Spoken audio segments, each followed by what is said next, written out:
Bonjour, l'animal dont je vais parler a provoqué un vif incident lors d'un colloque auquel je participais dans une faculté de théologie pour célébrer l'encyclique Laudato Si.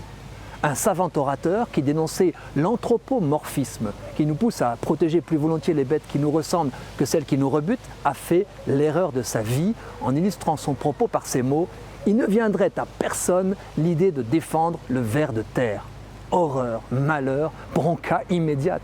Notre pauvre théologien ignorait à quel point le lombric est le chouchou des défenseurs de la planète. Le ver de terre, c'est la vie.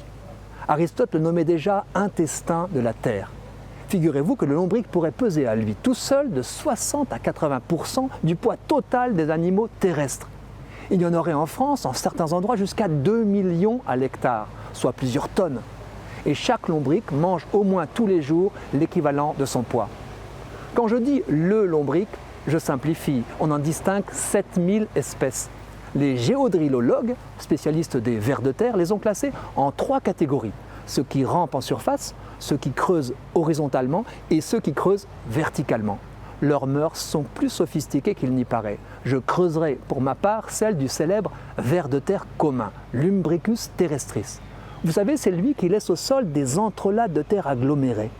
Ces tauricules que craignent les gestionnaires de golf et de terrains de sport sont leur déjection. Notre lombric commun est un foreur à la verticale qui vit dans un puits de 2 à 3 mètres de profondeur. Il a besoin d'un taux ajusté d'humidité, remonte en surface en cas d'averse pour échapper à la noyade et redescend prestement quand le soleil revient pour éviter la dessiccation. Car il respire l'oxygène de l'eau qui l'enveloppe constamment. Je ne détaillerai pas les multiples étages du système digestif ultra sophistiqué de notre lombric, ni son mode de reproduction.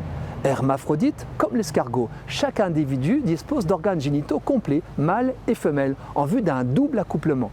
Il utilise pour développer ses œufs le large anneau lisse qui orne la première moitié de son corps. N'écoutez pas ceux qui prétendent qu'on le duplique en le coupant en rondelles.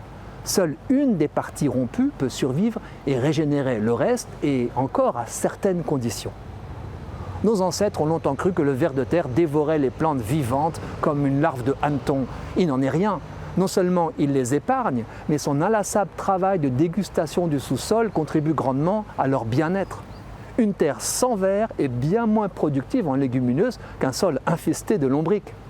Charrue biologique, notre ver, en aérant la terre avec ses galeries, sans perturber son fragile écosystème, facilite son drainage quand il pleut et limite l'érosion par ruissellement.